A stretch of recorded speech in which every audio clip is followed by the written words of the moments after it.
concealed carry permit class. Use Shooters roomy indoor private shooting range. Get expert personal advice. Shooter Supply fights boldly against big boxes. It helps people understand firearms. A free republic has become a despotism. Let them choke on their swag. For us, we invest in personal safety. In the Second Amendment, fight back, shop local. The country is in a desperate situation, but you don't have to be.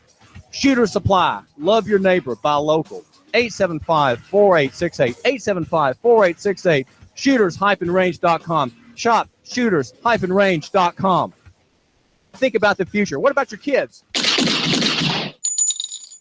Hi, this is Mike at Wholesale Liquidation, Highway 58, next to Taco Bell, featuring over 6,000 square feet of unique and everyday wholesale items, discounted to, get this, 50 to 75% off of retail, from new and pre-owned tools to chainsaws and auto accessories. Wholesale Liquidation, Highway 58, next to Taco Bell.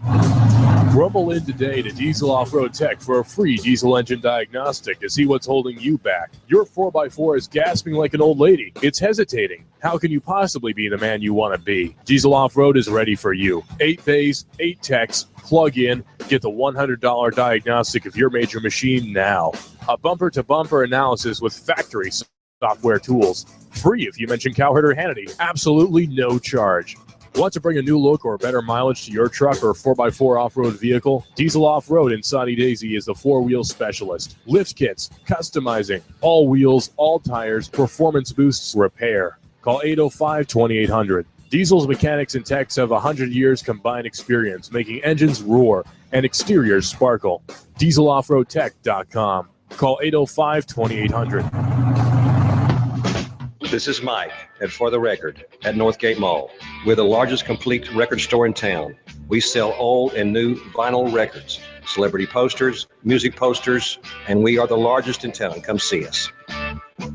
Expect mostly clear skies to continue through the nighttime. Could see a little patchy late night fog redevelop. Otherwise, lows mid and upper 60s. For Tuesday, more hot and dry weather. Lots of sunshine. Highs back into the lower 90s. That little mini heat wave continues through the midweek as well. Highs near 95. Dr. Ron Phillips has released the most important book he's ever written, The Unraveling of America. He pulls back the curtain, exposes those who are pulling the strings and unraveling the fabric of America. Available at Amazon or ronphillips.org. And I'm 1412's Chief Meteorologist Patrick Ward. On AM 1240, Hot News Talk Radio. You give us 12 minutes and 40 seconds, we'll give you Chattanooga and the world. News Talk 1240. Hot 1240 Hot News Talk Radio with your Hot News Now update. One roadblock in the Chattanooga area on Highway 41 near Raccoon Mountain. That's only going to be operated on Friday night. Just one roadblock in Chattanooga. In Sunny Daisy, there will be no roadblocks. However, they will be doing saturation patrols, as the police call it, to ensure that drunk drivers are not driving around the areas, and they will be pulling people over if they appear to be intoxicated or speeding. Same goes for Red Bank, although Red Bank has been coy about whether or not there will be roadblocks. We do know that in Red Bank there will be saturation patrols in the area. However, Red Bank has not said whether or not there would be roadblocks in Red Bank, and the police force there has not said where the roadblocks would be if there are any. Chattanooga has been similarly coy with the Tennessee Highway Patrol about its location specifically of the roadblock. We can tell you that it is on Highway 41 on Friday, near Raccoon Mountain. That's your update on the roadblocks from us here, Hot News Talk Radio, AM 1240. Here comes Dale Earnhardt Jr. He's got third. He's going for second. Earnhardt going for the lead. The NASCAR Sprint Cup Series is on the Motor Racing Network. Hot News Talk 1240. Hear it live on the Motor Racing Network, the voice of NASCAR. Check it out live on Chattanooga's official NASCAR radio station. Hot News Talk 1240.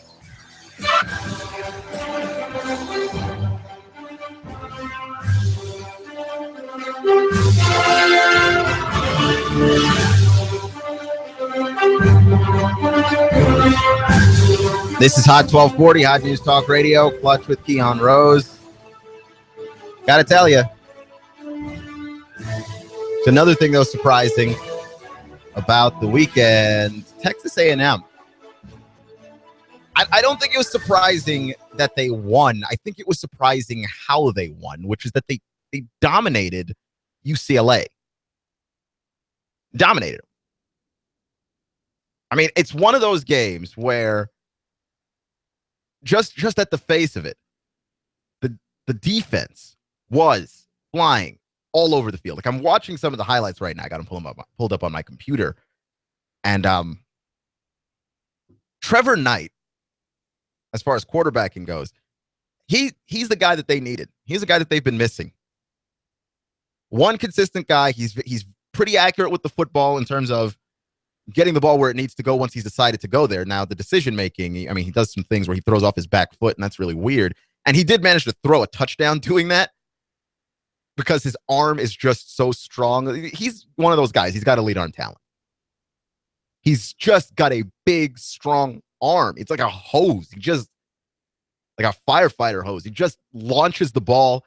Doesn't matter if he's got 1 foot on the ground, if he's up in the air throwing the ball, which you typically do not do, and which typically leads to bad decisions and bad plays. But his receivers did a great job of adjusting to the ball while it was in the air. And the Aggies just stomped UCLA. This conversation that we have year in and year out, usually with people, usually with the national media, right? Like, usually on a national scale, the national media is hell-bent on telling everybody the SEC is not that great. The SEC, they're overrated. They think all of their teams are tough. Look, we don't think all of our teams are tough, okay? I think we can willingly admit and acknowledge Missouri, they're not good. And they're not better than another team in another conference that's not good just because they're in the SEC. But what you do have to acknowledge in the SEC is a high number of schools that are middle-of-the-pack teams that look even worse than they usually do and might be at least considered upper-crust teams, but aren't because they're not in the SEC, or because they are in the SEC, rather. For instance, right, Iowa State is a school that was undefeated for most of last year in the Big Ten. And I feel very certain from just watching them play and looking at the nothing that is on most of their schedule that school would be a pretty solid SEC team. They'd be middle of the pack. They'd have 4 losses by the time the season rolled around to the end. Wouldn't ever be in the mix for the college football playoff like they were last year. Wouldn't ever be in the mix. The SEC is stronger than most conferences, not because the bottom is stronger than the bottom of most conferences, but because the middle and the top is. Because Alabama is clearly one of the best schools in the nation. Clearly. Because Texas A&M is clearly one of the best schools in the nation. I mean, they beat UCLA half to death. And then, you get your misses like LSU. We rated them very highly, and I don't think that that's because they're an SEC school. I think it's because everybody has a pair of eyes and has seen Leonard Fournette run, and you're just seeing like a team that's got that guy and going, how do you have that guy, and lose to Wisconsin? So, I mean, a lot of this stuff is I don't want to say conjecture, but it kind of is. It's not based in reality at all. Also, another thing, like, nobody told anybody to rate LSU that highly. Why do we have preseason rankings in the first place? What good do they do us, really? And you're listening to Hot 1240 Hot News Talk Radio, Clutch with Keon Rose. And we'll get to, the things that you can overrate and underrate from the opening weekend of college football. And there's a ton. But before we get to that, we're going to have a little discussion about preseason rankings because I hate them. I don't think that they serve any purpose. I'm glad they exist because we get to talk about it. But what other purpose do they serve outside of like talking points? Because they don't accurately reflect anything in reality. We can go down that rabbit hole a little bit, but quickly let me tell you that you can check out Hot News Talk Radio on Facebook, Twitter, and YouTube. Check us out on Facebook, Twitter, and YouTube, and at our website, hotnewstalkradio.com or noogaradio.com. Also, I highly recommend that you check us out on our our TuneIn Radio app page as well. If you download the TuneIn Radio app in your favorite app store for your mobile device, and then search Hot News Talk Radio in the app. TuneIn Radio app, by the way, is completely free. Give us a favorite. Press play. You'll have Hot News Talk Radio everywhere you go, and you'll get shows such as this one, Clutch with Keon Rose, Sean Hannity, The Herd with Colin Cowherd, and many, many others. That's TuneIn Radio. Listen like you mean it. So, let me talk about preseason rankings, because the preseason rankings turned out to just be an absolute waste of time in terms of rating who was actually a good team and who wasn't. And one was, you had Oklahoma, who's supposed to be a really good team, highly rated team, going down to Houston. And to be fair, Houston is a school that never gets as much love as it deserves. Houston is a very, very good football school, and they've been a good football school for a while. I mean, anybody who's kind of watched any of the bowl games and kind of caught glimpses of Houston, you know this. I mean, they're a good football school. They're not just some tiny school in a tiny conference and that they're not able to get talent and they're not able to play well. They're a good football school. Oklahoma, erstwhile, is pretty much overrated. Oklahoma is consistently overrated. And there's nothing else we can do about that, but they get rated very highly. Houston's not going to be rated as highly. And the preseason rankings reflected that, even though Houston was the better team all day. Houston was the better team all day. And I don't understand how this happens. But year in and year out, we've got all of these schools in our rankings that we made up. And then when they disappoint us, and they usually do, then we've got to shuffle them around, because we have these rankings that are based on no sample size. We don't have what Alabama looks like now. Like, you could give Alabama the #1 ranking in the nation. Nick Saban still doesn't know who his quarterback is. Like, he has no idea right now, despite the fact that it should be fairly obvious.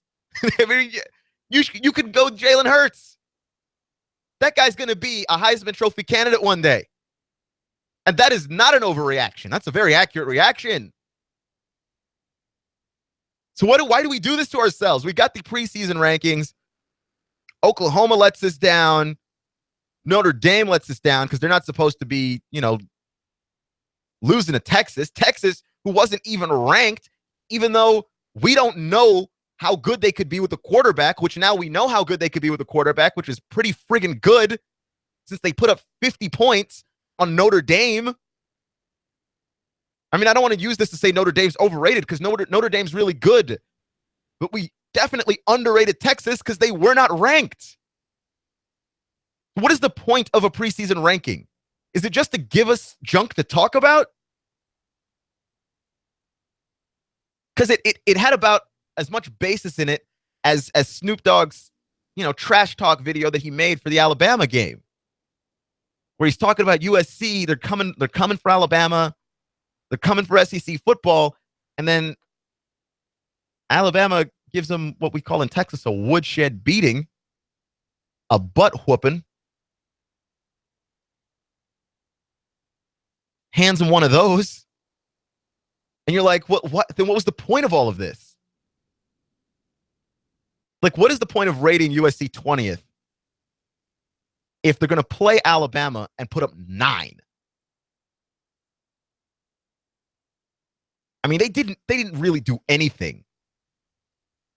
They just got beat. I mean, that's just plain and simple from beginning to finish. They just got beaten. Alabama is doing that thing again where they win the national title, they lose a bunch of talent, we write them off, we think, oh, this team's not as good as they used to be, and then next thing you know, it looks like they could be better, especially if they find out how their quarterback situation is going to work out. Because, I mean, even if you use Barnett, because Barnett had some good throws in the game too, It's one of those things where you're just like, wow, these guys could have something that they never had. They never had big playability at the quarterback position. Not ever. They never had big playability at the quarterback position. And that's something that, like, when you lose a bunch of talent, you know what makes up for that? Having a great quarterback. Like, ask Ole Miss. Ole Miss lost a ton of talent, too. You lose Laramie Tunsil, that's a huge deal. You lose Robert Kimdichie, that's a huge deal. Yeah, but you got Chad Kelly. Chad Kelly stay balling out. I mean, what is the point of these rankings? Like, we just don't learn anything from them. And they're all guesses. I mean, highly educated guesses. I don't want to disparage all the sports writers that come up with this stuff, but they're just guesses. You're listening to Hot 1240, Hot News Talk Radio, Clutch with Keon Rose. So obviously, there is a lot. There is a lot to overreact to. For instance, one of my opinions is that Jalen Hurts should just go ahead and just start for the rest of the season. It could be a little bit of an overreaction. I admit this. I'm not perfect. But what I am saying is the dude looks ready. And I like that we have the freshman, right? Because Jacob Eason played in the Georgia game too.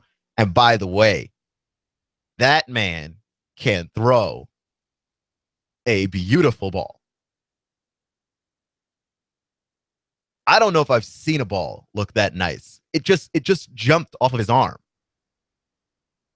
and hit Isaiah McKenzie in stride. Like, it wasn't one of those passes, because Jalen Hurts threw a couple of these passes where Alabama's running the ball, right? Like, Bo Scarborough is looking like an Alabama running back, which is to say a monster. And Bo Scarborough's running all over USC, Southern California, just wrecking them.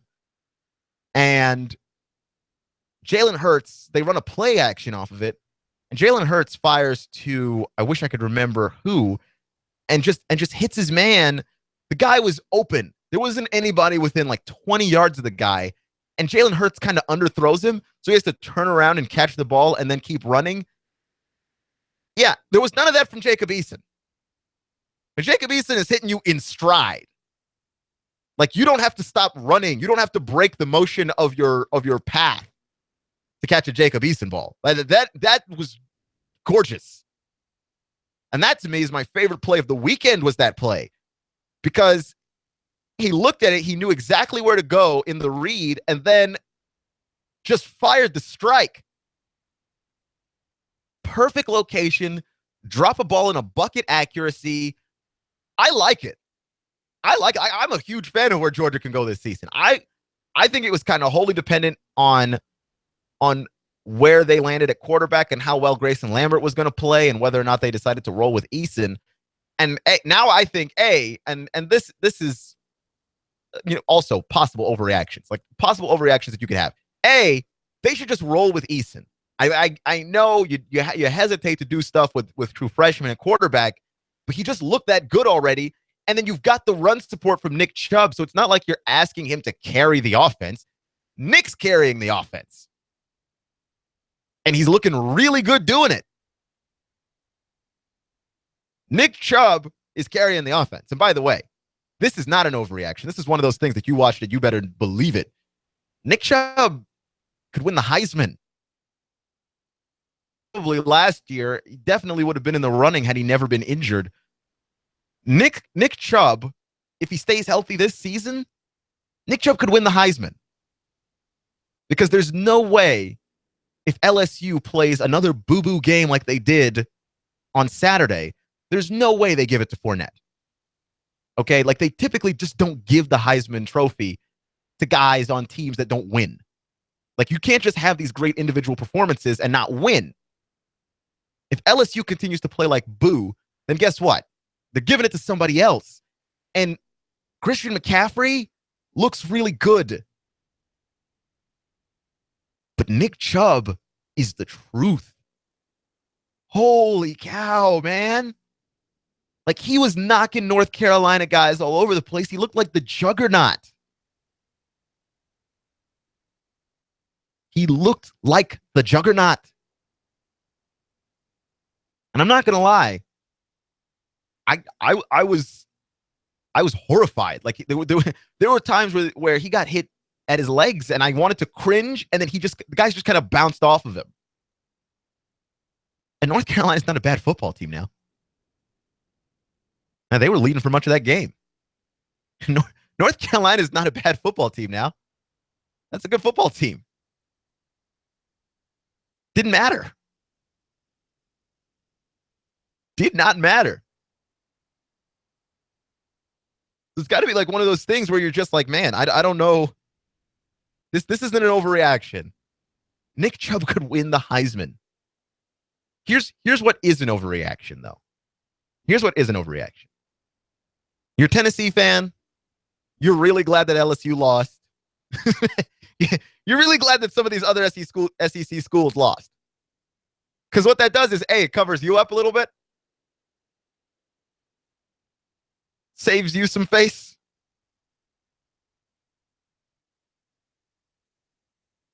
Because things were looking pretty rough for you. If you're Tennessee, just try and stay under the radar. But I'm one of those guys that's like, look, simply because you struggle against the bad school doesn't mean your season is over. And don't confuse with what I said before. Because what I said before the season started was you can learn a lot from that opening game. Like, that's the game that you're supposed to win, especially when you play an FCS school and you're an FBS school. That's a game that you're supposed to win.